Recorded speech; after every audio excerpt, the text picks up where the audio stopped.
Whether we like it or not, the One Piece manga has entered its final saga. But in many ways, we're lucky that it's even lasted this long because this is a story that originally was thought by Oda himself to only last about 5 years. He probably had no idea that it was going to become the 26-year global phenomenon and best-selling comic of all time that it is today. And for good reason. I mean, very few stories last this long, especially ones with weekly releases. Oda's averaged about 42 chapters per year over the course of the story, with that number trending downward a little bit more recently with the longer breaks he's been taking, but early in his career that average was just under 50. So in another universe, One Piece may have only lasted around 250 chapters or so if it had to end after 5 years. I mean, to give you an idea, chapter 250 is when Luffy and Sanji defeat Satori in Skypiea. I mean, maybe Oda could lengthen some of the chapters or add information elsewhere, but regardless, there's still quite a bit that he would have to leave out if he didn't get to keep writing. But another important thing to remember is that Oda is an author who has always known the ending to his story, and the best place to look for endgame answers is the beginning, back when Oda was thinking that he still had to wrap things up sooner rather than later, and that's exactly why I made this video. I'm not usually one for what ifs, but I think that by looking back at the beginning of the story and considering how Oda may have been plotting to end it in 5 years, could actually give us a lot of insights into how it'll actually end in the final saga in front of us. I mean, why do you think that characters from the very beginning like Vivi, Crocodile, Buggy, Shanks, and even Wapol have come back in a major way? Alabasta, the first place we learn of poneglyphs and an ancient weapon, has also come back into focus. Blackbeard is finally starting to make his final moves, and we just saw in chapter 1089 that another hole was created just like the one at Enies lobby, where our crew first declared war on the government. Oda had a lot of things set up to end it early if he needed to, but he just didn't have to. He ended up getting to cook pretty much as long as he wanted, and that gave us the 26-year story that we all love today. But nonetheless, it's all going to circle back to the beginning because Oda has always known his ending. So knowing all of what we know now from the 26 plus years One Piece has been running, I want to take a stab at guessing how Oda would have ended it after just 5 years if he had to, and then I'll also explain what that could mean for the final saga that we have in front of us. And of course, if you end up enjoying the video, please make sure to hit like and subscribe. It does wonders for the algorithm, and about 80% of you who watch my videos anyway may have forgotten to hit subscribe last time you were here, so I'd really appreciate it. So let's start by covering some of what we know for sure about Oda's initial plans with the story. Like the fact he had always planned to have 4 emperors, but he thought later that the warlords were just too cool not to add. And on top of that, the supernova were made up right before Saba Odi. So in the universe where Oda ended One Piece after just 5 years, I think it's likely that the warlords and supernova just wouldn't exist, and we would have almost started the Grand Line with an Emperor saga of sorts, since that's the group Oda himself said had always been a part of the plan, which would mean the power structure of the entire One Piece world would have been different. The warlords, emperors, and marines help maintain a balance in the real version of the story that we read, but I think just the emperors and marines could mimic that same effect if Oda wanted them to. I mean, they're almost doing that now because the government has the SSG with the Seraphim, who are kind of replacing the warlords, but nonetheless you have the same power structure without the actual warlords. But in this version of the story, who would have been the 4 emperors? Well, I think the 2 immediate locks are Shanks and Whitebeard. Shanks should just be obvious, and Ace was pursuing Blackbeard since fairly early in the story, going at least back to Drum Island, where Ace visited before our crew did, so that kind of inherently means Whitebeard would have been relevant even to that version of the story, since Ace and Blackbeard's feud both stem from their time on that crew. But the 3rd emperor that I'm pretty confident in would still be Kaido, actually. And the reason I don't think Big Mom would be one is for a couple reasons. First, she wasn't mentioned till after the Summit War, which makes her the last one named as it is, and while Whole Cake is actually my favorite arc in the entire story, her island just isn't quite as relevant to the overarching themes of the story like Wano is. We heard of Kaido in Thriller Bark, where we also heard of Wano, and he was even going to show up to Marineford apparently. Now obviously Wano is deep in the New World, so there's a big question of how Oda would have roped him into such a shorter version of One Piece, but I'll discuss that later in the video when I bring up Kuma. And then the last Emperor of the Sea in this version of the story, I think would have actually been Crocodile. Now obviously in the almost 1100 chapter story we have right now, I don't think most of us would put Crocodile anywhere near the strength of the other emperors, not named Buggy, but this is a totally different universe we're talking about. And 1v1 strength aside, Crocodile was in the process of taking over Alabasta, a country where we first learned of the Poneglyphs, of an ancient weapon, and of one of the original families that now reside in Marijois, except obviously they turned that down. And like I mentioned, Vivi is becoming a focal point of the story now with all the talk about Lily and the D clan, which shows just how vital that country has always been to the grand scheme of the story. Remember, Oda has always known the ending, so there's a reason this one's coming back. So Croc was absolutely onto something even 900 chapters ago, and that may be because of something that ties to his past, which I covered in detail in this video involving rocks. But when Oda mapped out the Grand Line portion of the story, he probably planned on Crocodile being Luffy's first Emperor battle instead of his first Warlord battle. But once Oda got the all clear to keep writing the story as long as he wanted, he probably had to make Crocodile a Warlord to slow the power creep and build the story up in a way that makes sense. Again, that is why Crocodile is coming back in a major way now. The role that he may have played originally in the 5-year version of the story is the one he's going to ultimately play here in the final saga. I mean, he may not be an emperor right now, but he's technically one of the commanders, or like the de facto leader of an emperor crew right now, so he is fitting that mold already. But after Alabasta, we went to Skypiea, where we found a Poneglyph that,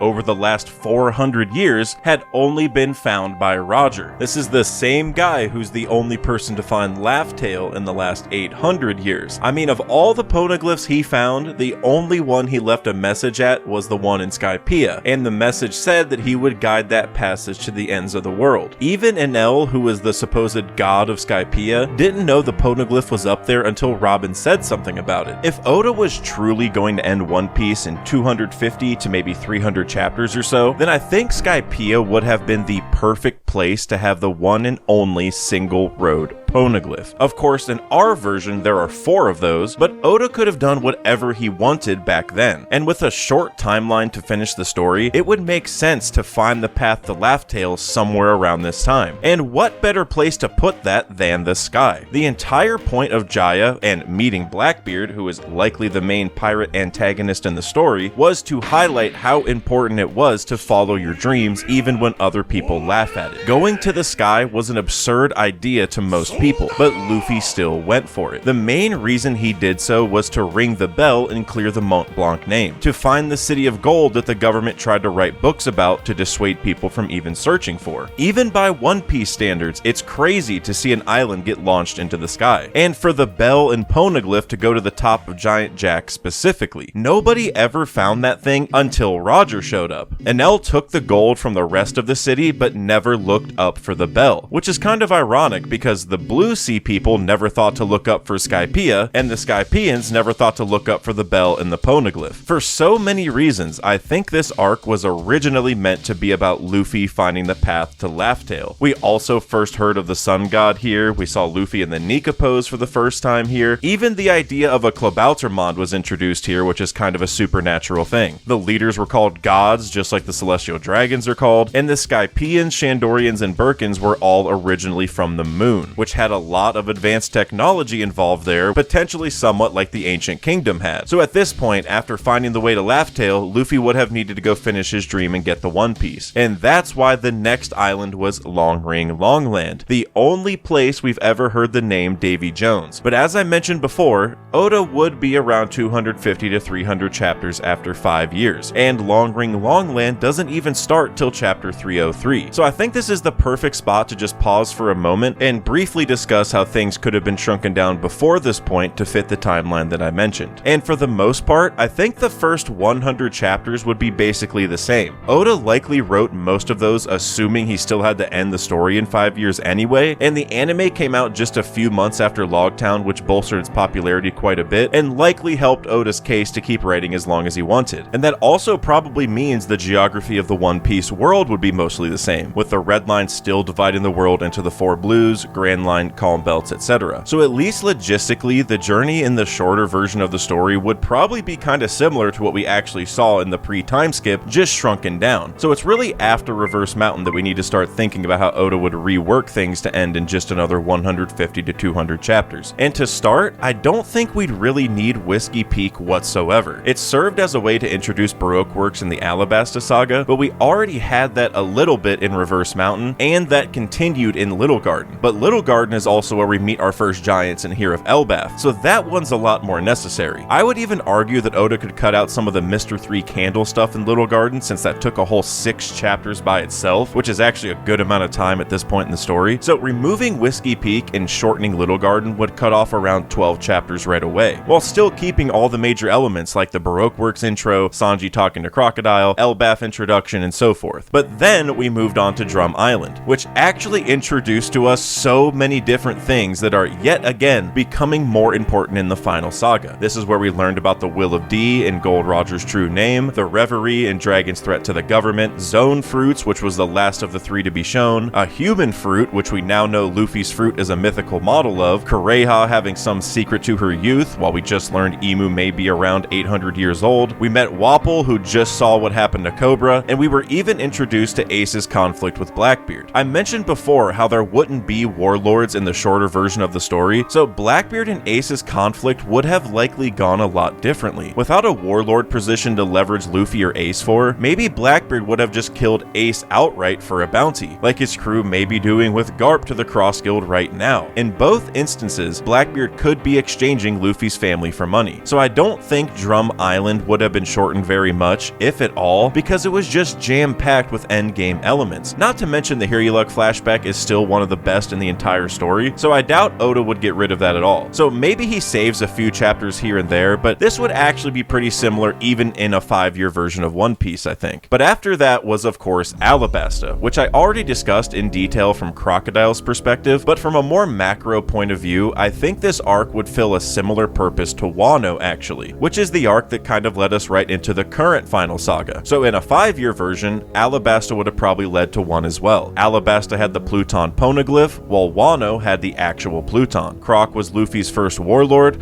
and Kaido was Luffy's first emperor. Both islands appeared to be against the government after the Void Century, and both have distinct ties to the Poneglyphs, where they were made in Wano by the Kazuki, but apparently Lily's blunder is responsible for them being scattered around the world. But one potentially hot take here that I actually think makes a lot of sense in regards to Alabasta is that in a 5-year version, Pluton would have probably been the only ancient weapon. We've had Uranus mentioned one time in 26 years as it is, so I have a hard time thinking Oda could flesh out 3 in a shorter version. Pluton was mentioned first and was also heavily involved in Enies' lobby with the blueprints. No weapon has been mentioned nearly as much as that one in the story. I mean, it's been tied to 3 arcs now if you count Wano as well, while Poseidon was mainly tied to 1 and then also mentioned at the end of Skypiea, and Uranus is barely even a thing, although I do have some videos on it that you might want to go check out. Now, maybe Poseidon could still exist in some other capacity in a shorter version, but the colossal battleship Pluton being the only official ancient weapon originally does make some sense, especially given the importance on technology lately in regards to the high-tech ancient kingdom. And if you thought Pluton was going to be impressive, then you need to go check out the battleships at War Thunder, the sponsor for today's video. If you ever wanted to dominate the land, sea, and air just like Kaido, then you need to go try out the 2,000 different tanks, planes, helicopters, and ships that War Thunder has to offer, making it the most comprehensive vehicle combat game ever made. And every vehicle is so incredibly detailed, even down to their individual components, that it truly just offers the most immersive combat experience, which you can enjoy in PvP battles as well. And you can play for absolutely free right now over on PC, Xbox Series X and S, PS5, or even the previous console generation. And War Thunder actually has vehicles that go all the way back to the 1920s, and the graphics and soundscape make it feel like you're actually right there in battle. And my favorite thing to do in the game for sure is an open ocean naval battle, because it's almost like I'm a real pirate on the seas. So make sure to go download War Thunder right now for free using my link below on either PC, Xbox, or PlayStation. And if you're registering on PC, you're also going to get a large free bonus pack including multiple premium vehicles, premium account, boosters, and much more. So thanks again to War Thunder for sponsoring, but let's finish up talking about Alabasta. As for how many chapters Oda could save here, I actually think there's a decent amount. This was by far the longest arc when it originally came out, like twice as long as any other, and I think at least part of that is because Oda knew at this point that he could write almost as long as he wanted, so he probably added a lot of stuff around the edges of this arc. If Oda was in crunch time, I just doubt he would have taken a whopping 63 chapters, or almost 30% of the story as of the end of it. And then following Alabasta, we have Jaya and Skypiea. I already covered some of the important factors, like the fact it would lead us to the one and only road Poneglyph, and that makes me think the arc could be a lot like Zou, which was actually just 23 chapters. That arc mainly acted as a major info dump, telling us how the Poneglyphs worked and revealing a connection between the Kazuki and the Ancient Kingdom. Kingdom, and this is even where we met Zunisha, who eventually revealed Joy Boy had returned because of the Drums of Liberation. I think Skypiea would have been very similar in Oda's original vision. Like I mentioned earlier, we heard of the Sun God there, saw Luffy in the Nika pose, learned the Shandians were tied to the Ancient Kingdom and the Moon, etc. And with the White Sea being separated from the Blue Sea, Oda could have done almost anything he wanted up there. One of the big criticisms of Skypiea that I've heard is how it's separated from the rest of the One Piece world that we've come to know and love. People on the Blue Sea didn't even think it was possible for land to be up there. And it's hard to blame them because, I mean, it really shouldn't. And nobody knew about Enel or anything else going on up there. But that's what probably would make this arc so important in Oda's original version. It could have been almost literally whatever he wanted, which just makes it the perfect place to hide all this vital information. After Alabasta, with all the cuts I've mentioned, we'd maybe be around 200 chapters or a little less. And the entire Sky Island saga, including Jaya, was 85 chapters, even more than Alabasta. But I think Oda could have easily shrunken that down to like 40 or less if he was just trying to get to the key information. Jaya was 18 chapters as it is, and if Skypiea was as long as something like Zo, that would have made it a total of 41, putting us at right around chapter 240 or so as our crew would head to Laugh Tale. And I know I said earlier 250 chapters is a good estimate for 5 years, but Oda was never good with timelines anyway, and if we stay under 300, then it's still less than 6 years, so it still kinda counts. So with the road Poneglyph in tow and Robin giving Nami some destination to go to, they would all likely go get the One Piece, and that's exactly why the island after Skypiea is Long Ring Longland. Now, I may be a bit biased because my biggest videos all involve Laugh Tale being underneath here, but the timing and geography of all of this stuff just makes too much sense. I'll put the link down below for those of you who want all of the information, but here's some quick cliff notes just for the uninitiated. This is the only place we've heard of Davy Jones, one of the biggest seafaring tales there is, and everything is stretched out, which is not unlike our protagonist, Luffy. The island itself is literally a crown shape, which a crown-shaped island is fitting for a pirate king, but that only gets revealed one day a year during Agua Laguna, which just so happened to occur right after the Straw Hats left that island. And again, we just saw in chapter 1089 that holes like the one at Enies Lobby, which isn't that far from Long Ring Longland, cause massive floods. So what is the connection here, and why does Agua Laguna cause a tsunami every single year? And why does that water come from Long Ring Longland since it experiences low tide at the same time? Well, I think that's all a hint that Laugh Tale is underneath it somewhere. And if Oda had simply kept our crew at Long Ring Longland just 1 or 2 days longer, they'd have been there when it looked like a crown, and potentially revealed Laugh Tale to our crew all the way back in the pre-time skip. So if Oda was ending his story on the original timeline, I think he would have for sure given us the road Poneglyph at Skypiea, and then just had it direct us right to Long Ring Longland, since it was kind of the next island anyway. The island even has weird geographic anomalies, like having 10 different points, which could maybe tie to the 10 crew members Luffy's always wanted, and we've seen various symbols from Ancient Kingdom allied nations around the world that also have 8 or 10 points in a circle like that as well, kinda symbolizing the sun in most cases, and each of those points on the actual island is really boring and empty, so it's like nobody would ever bother to check it out. I mean, it's fitting that this arc sits right before Enies Lobby, where our crew declared war on the government. Oda could have easily reworked this section of the story to be an actual ending, or at least a precursor to it, since it already revolved around Robin and O'Hara, the Pluton blueprints, and even the weapon itself, since it was built at Water 7. And to a lesser degree, it also revolved around technology, which is something we're seeing right now in Egghead, so I think there could be a connection between the two. Other than the Pluton blueprints and the fact we met Frankie here, who has his own connections to Vegapunk, post Enies Lobby is actually where Vegapunk was name dropped, and Spandam had Funkfried, who was made by Vegapunk. So even though we don't think of it this way, Enies Lobby did serve as a decent precursor to what we're seeing at Egghead. I mean, where did we meet CP9 originally?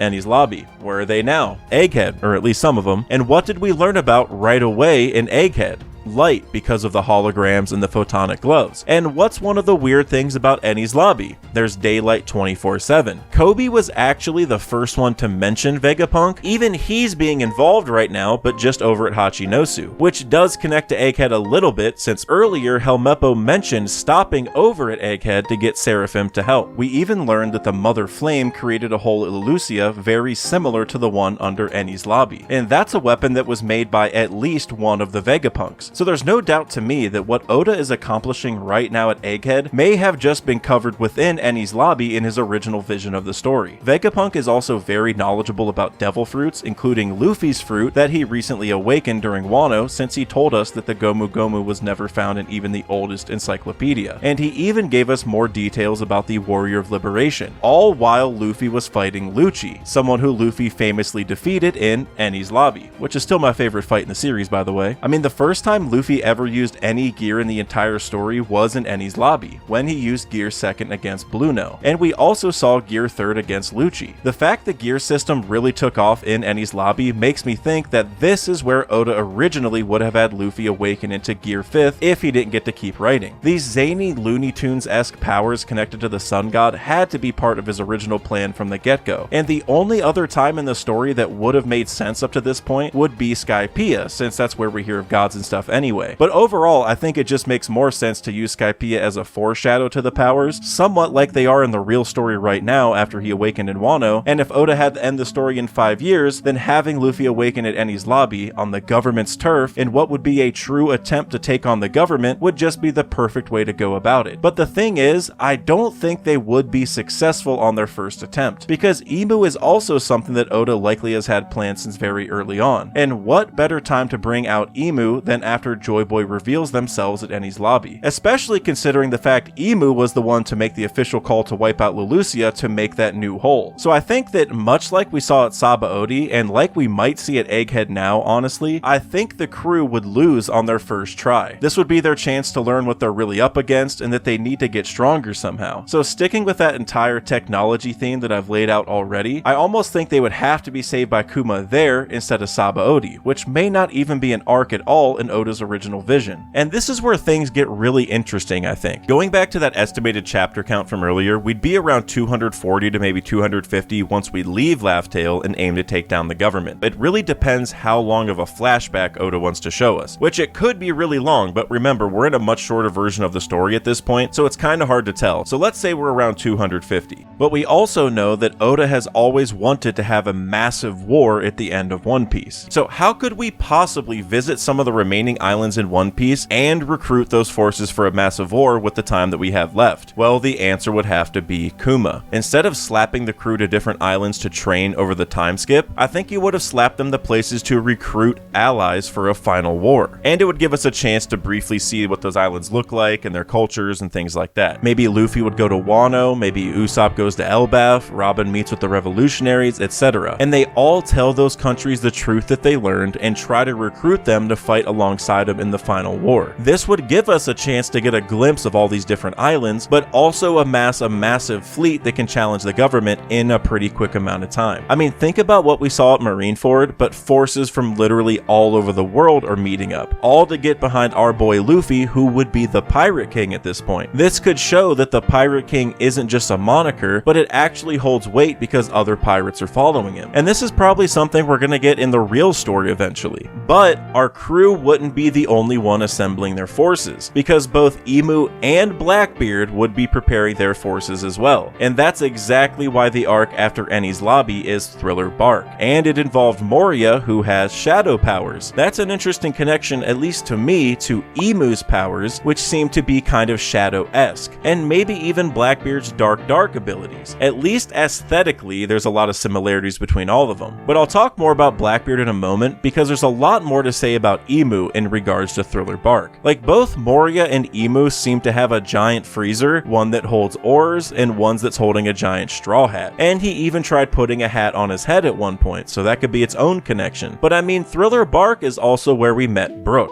who was a guy that died and came back to life, which in and of itself could mirror Joy Boy, because Luffy died before going into Gear 5th and making Joy Boy return. Also, Luffy's always wanted a musician more than anything, and that ended up being Brook, who also happens to sing Bink Sake, a song that Roger's crew sang on their way to Laugh Tale. And I mean, Brook's laugh is literally in the song. So while I doubt Oda would have a full-on Thriller Bark arc in the shorter version, there are definitely some massive storylines we can take from that which might tell us about Imu's preparation. While Moria had oars, would Imu have something better than that? I mean, Randy Troy and I talked extensively about how Joy Boy's corpse may still be out there, or maybe Imu would just have Vegapunk make another form form of the Seraphim or the Mother Flame or whatever it is, but the point is that while our crew is assembling their army around the world, Emu would also be getting their own forces together. But now let's discuss Blackbeard, which also means we can discuss the arcs Amazon Lily and Impel Down. Now obviously Sabaody happened before these, but as I mentioned earlier, the supernova were created right before that arc started and likely wouldn't be a part of the overarching story. And if the crew got separated at Enies lobby, then we'd never even get to go to Sabaody anyway. But Amazon Lily and Impel Down are still vital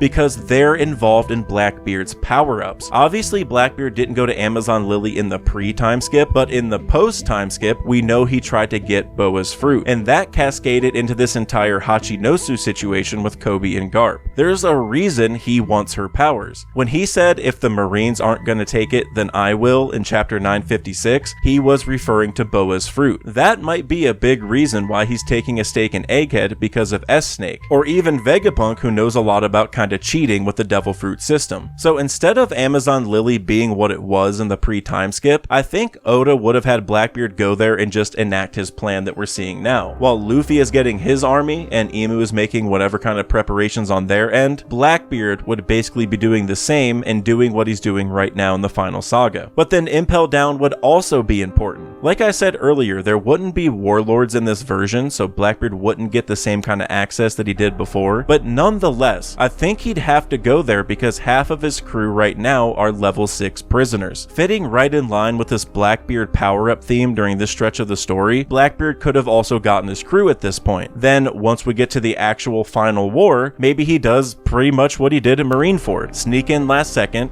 take Whitebeard's fruit, and show what a threat he is, except he would even have all the other parts of his plan figured out in order to just make a straight up attempt at taking over the world. So now let's talk about that final war a little bit more. I don't want to speculate too much on how the actual battles themselves would go, like how Luffy would end up beating Emu or how Blackbeard gets an upper hand at some point, because this video is already long enough and I'm saving those ideas for another one in the future. But I do want to talk about some of the characters that would be there and how the crew got there. I mentioned a little earlier how Luffy being the Pirate King may end up being more than just a title if he ends up leading all the pirates into the final war, and I also mentioned how Shanks, Whitebeard, Crocodile, and Kaido would have been the 4 emperors in a shorter version of the story. Well, guess what 4 emperors were at least meant to show up during Marineford? Whitebeard was a focal point of it, and Crocodile basically joined Luffy as it was to get out of Impel Down to get there. Shanks showed up at the end, of course, kind of like Blackbeard did, and he was probably late because he told Kaido not to come. Oda almost had all those guys show up to that war as it was, so I'm sure they all would have if it was the real final war. All 4 emperors in Pirate King Luffy could take on the government, which would truly show how Luffy's greatest strength is getting people to join his side. And throughout everything I've said so far, the one place that needs to get involved is Fishman Island. I'm not sure if Kuma can really paw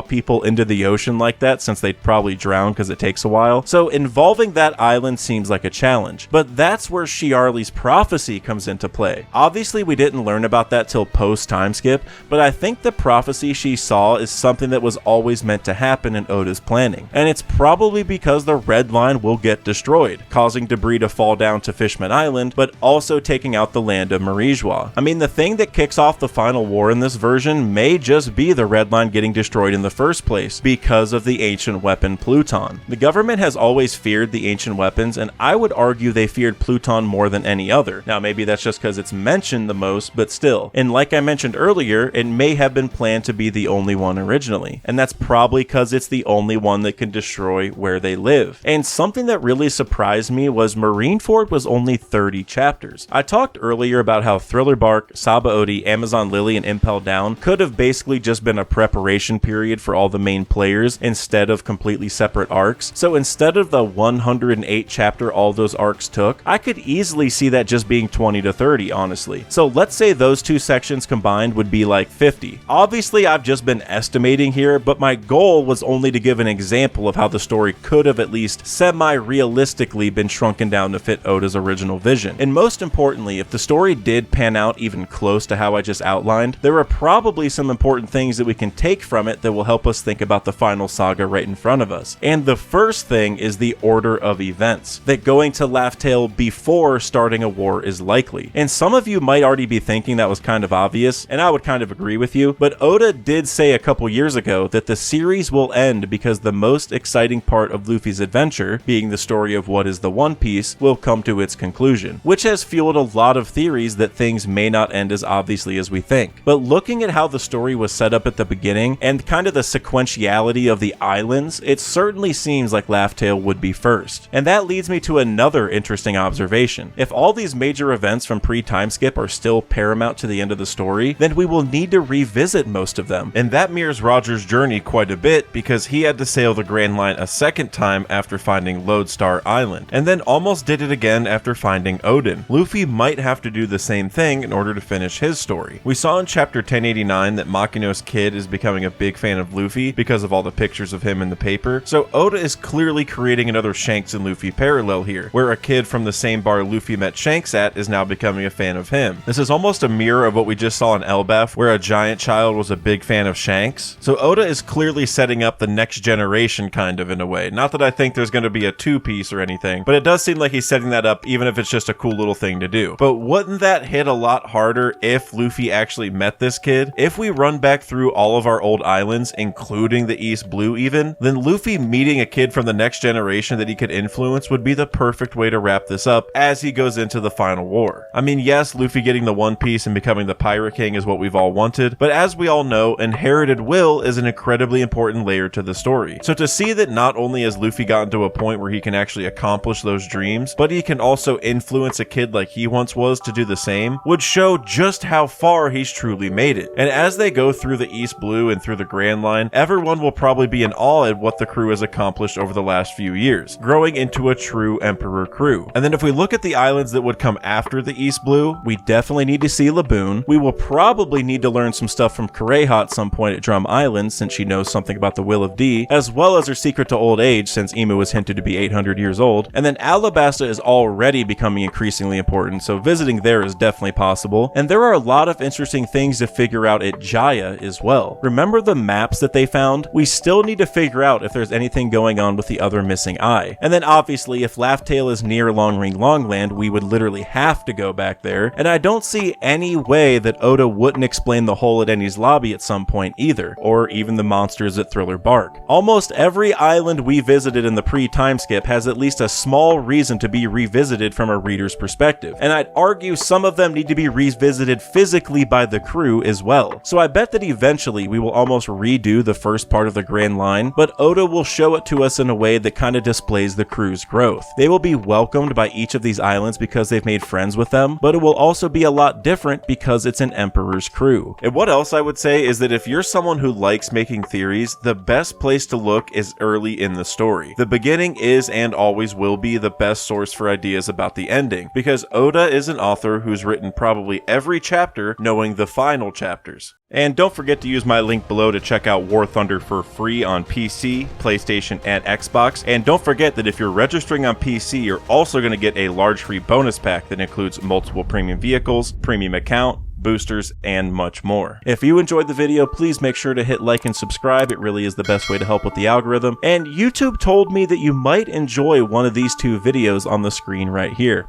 Later.